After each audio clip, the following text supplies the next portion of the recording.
1 year ago, I bought my first home with my partner, and it had over 150 foot of garden. In fact, the garden was the first thing that we viewed before the house, and just from seeing it, I knew this is the home that I wanted.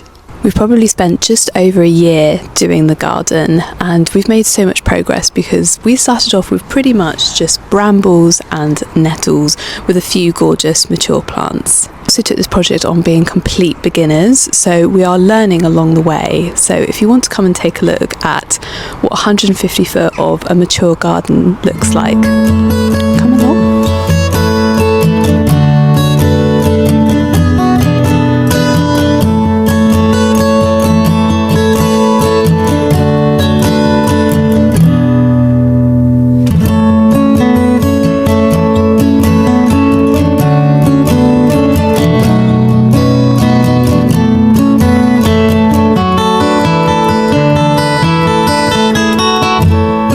I'm going to give you a full garden tour and just kick it off with some of my favourite scenes there are so far. So obviously this is the first third of our garden, so this is where we spend the most amount of time, and yes, it's very rustic, it's very unfinished, but we are slowly getting there. In this section we have filled it with geraniums, lavender, flamingo trees, all spilling over the edge. We've also got some sections that are a little bit in progress, but you'll see the results in the rest of the video. This is actually a bed we did a couple of weeks ago, and I'm so proud of it. The hydrangeas, the colours of the foxglove, and this blue one just gives me so much happiness, and it is right by where we sit and eat. So we've got some jasmine there, so in the evenings the smell of that flows onto the patio, as well as the sweetness of the sweet peas. And look at that view. That is where we sit and eat almost every day, and you can just tell this is why I bought the house, because the views are just absolutely insane. This bit down the side of the house is a little bit rugged. It's where my greenhouse is, but we have got an amazing climbing rose and loads of food. So this is where I actually put all of our herbs and our berries, so strawberries, blueberries, gooseberries, you name it. So it's really easy to grab and for us to eat at dinner time. We then have our first section of lawn, which then goes into our pond area. If you've been here a long time, you'll know the pond area has definitely gone through a massive transformation. In fact, the old one was a puddle of goop, and I'll talk a little bit more about that in the video. But we've got our bench there so we can sit and have coffee, and we've got salvia, verbena, and so much in that magnolia tree bed, and it smells amazing. If you haven't got salvia in your garden yet, then you definitely need it. These herons have always been here, by the way, and it's called Heron House, so of course we kept them there. Yet to see a flower on the lily though, which is slightly disappointing, and we do need a new pump, but it's something we're working on, guys. It's always a work in progress, and gardens are just like that. I mean, the magnolia tree that you'll see in this video is really not looking as good as it did last year, which deeply upsets me. But then look at all of this, look at how much of it is looking amazing, and that's just the way you've got to look at it sometimes. Now that's kind of a wrap of the first third of the garden, and that's where we've done the most work. This second third that you can see is still very much needs to be designed, landscaped, and everything else. We really haven't got that far because we're trying to really finish the first third beautifully, and you can see we've made a lot of progress, but plants just take time. Planting takes time. Getting to know your garden takes time. This section has gone through a huge transformation, which will be alluded to in the video, but you can see here we've got so much to do. That's the second third. There's another third behind that. So a lot of people ask me, have I run out of plants? Will I run out of time? Will I run out of space? No, there is so much to do, and this holly tree is one of my favorites. It's just, I've never seen one that big, and it is an absolute delight at Christmas. Hopefully you see the kind of imperfectionism of my garden in this video, because wow, these second thirds are just not looking great right now, and that's okay. The pumpkins are doing great.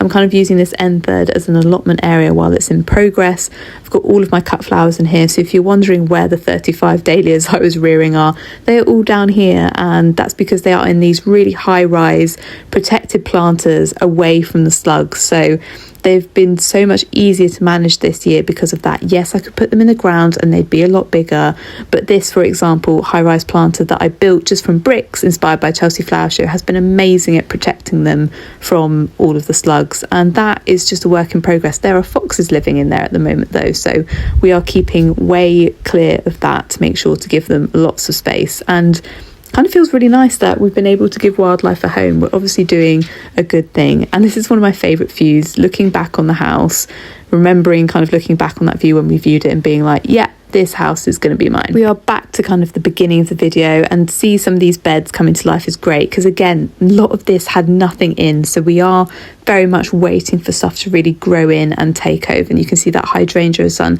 an amazing job of that in less than a year. I'm also going to give you a sneak peek of my greenhouse, which is not the prettiest, but we've drawn on her to kind of make her a little bit more whimsical, a little bit better, but she's doing the job. That's the main thing, and we can't all get to the bougie greenhouse straight away, but I love spending so much time in here, sowing seeds, getting away from the world, not thinking about anything, and it's just an absolute joy. Now I'm going to take you into the full tour. I'm currently hiding under our bottle brush tree, and it is fuchsia pink. It comes out once a year for probably about a month, and it is one of my favourite things in the garden. I have never seen one this big. We have lots of little ones of these as well in pots, and you can get them from most garden centres. What I love about them is because they're from Australia, they're really drought tolerant, and the bees absolutely love them. At the moment we're working on this pink bed, and it's in collaboration with Squires, which is really exciting. If you couldn't tell already, my favourite colour is pink, and I got inspired by a bed that I saw at Chelsea that was literally all fuchsia vibrant pinks, and I wanted to recreate that in my own space. So in here we've gone for Lavaterra, a Stilby for some of the shadier parts, a David Austin rose, salvia, and so much more. Some of these I'm buying for the first time, so I'm definitely learning a lot about these plants.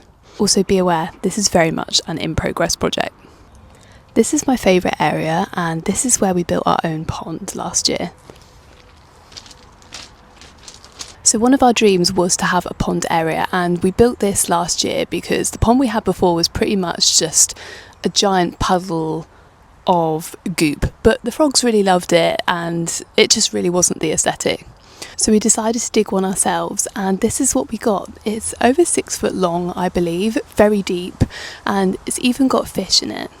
You can see behind me is the actual house itself. It's called Heron House. It's a 2-bed semi-detached, and we bought it for 400k, which we thought was a pretty good deal, but it does need a lot of work inside.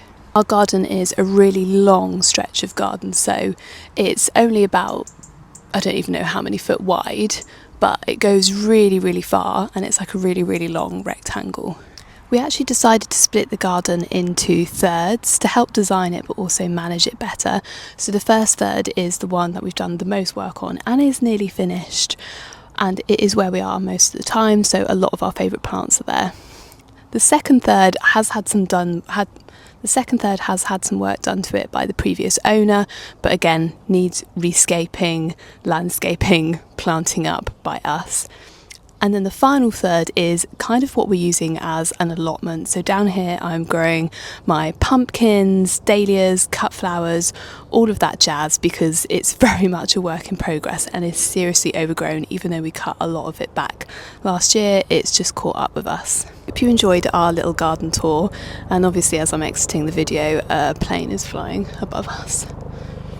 But if you want content like this, then please subscribe and follow along for more. Bye!